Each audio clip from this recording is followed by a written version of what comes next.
വായുദ്ധത്തിനിടെ India America ഉദ്യോഗസ്ഥ തല ചർച്ച ഇന്ന് ഡൽഹിയിൽ നടക്കും. അമേരിക്കൻ പ്രസിഡന്റ് ഡൊണാൾഡ് ട്രംപ് പ്രഖ്യാപിച്ച പകരം ചുങ്കം ഏപ്രിൽ 2-ന് പ്രാബല്യത്തിൽ വരാനിരിക്കെയാണ് നിർണായകമായ ചർച്ച.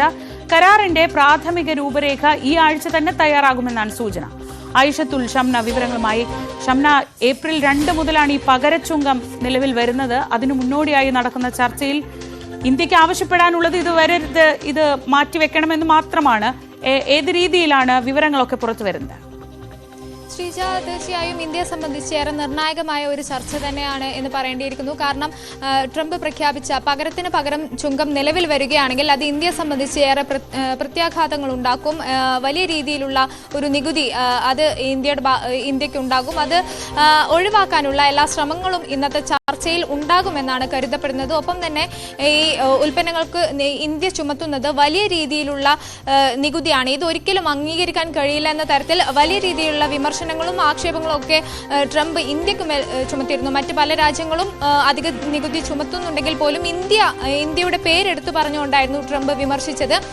ഈ ഒരു സാഹചര്യത്തിൽ കൂടി തന്നെ ഈ ഇന്ത്യ ചുമത്തുന്ന നികുതി അത് കുറയ്ക്കാൻ ഇന്ത്യയുടെ ഭാഗത്ത് നിന്നുകൂടി ഒരു ശ്രമം ഉണ്ടാകുമെന്നാണ് കരുതപ്പെടുന്നത്. ഒപ്പം എല്ലാ ഉൽപ്പന്നങ്ങൾക്കും നികുതി കുറയ്ക്കുന്നതിന് പകരം തിരഞ്ഞെടുക്കപ്പെട്ട ചില ഉൽപ്പന്നങ്ങൾക്ക് മാത്രം ചില നിശ്ചിത അളവിൽ നികുതി കുറയ്ക്കുക എന്നൊരു നിലപാടിലാണ് ഇന്ത്യ ഉള്ളത്. ഇക്കാര്യങ്ങൾ കൂടി ഇന്ന് ചർച്ചയിൽ ഉന്നയിക്കുമെന്ന് എന്നാണ് മനസ്സിലാക്കുന്നത്. ഒപ്പം തന്നെ ഈ ഏപ്രിൽ 2 മുതൽ പ്രാബല്യത്തിൽ വരാനുള്ള ഈ കരാർ, ഈ പകരത്തിനു പകരം ചുങ്ക കരാർ അത് ഒഴിവാക്കണമെന്ന് തീർത്തും ആവശ്യപ്പെടും എന്നാണ് കരുതപ്പെടുന്നത്. ഒപ്പം തന്നെ ഇന്നലെയാണ് ഡൽഹിയിൽ ഈ അമേരിക്കൻ പ്രതിനിധികളൊക്കെ ഇന്നലെ എത്തിയിട്ടുണ്ട് ഡൽഹിയിൽ. ഇന്ന് അല്പസമയത്തിനകം തന്നെ കൂടിക്കാഴ്ച നടത്തും. അടുത്ത 5 ദിവസം പ്രതിനിധികൾ ഡൽഹിയിൽ ഉണ്ടാകുമെന്നാണ് മനസ്സിലാക്കുന്നത്. അടുത്ത 3 ദിവസമായിരിക്കും പ്രധാനമായി ചർച്ചകൾ നടക്കുക. ഈ 3 ദിവസത്തിലായിരിക്കും ഇക്കാര്യങ്ങളൊക്കെ ഉന്നയിക്കുക. ഇന്ത്യയെ സംബന്ധിച്ച് ഈ തീരുവ സംബന്ധിച്ച കാര്യങ്ങൾ തന്നെയാണ് മുന്നോട്ട് വെക്കുകയും അതിൽ തന്നെയാണ് ഏറെ നിർണായകമായ ചർച്ചകൾ പ്രതീക്ഷിക്കുന്നത്. ശരി, ഷംനയാണ് വിവരങ്ങൾ നൽകിയത്.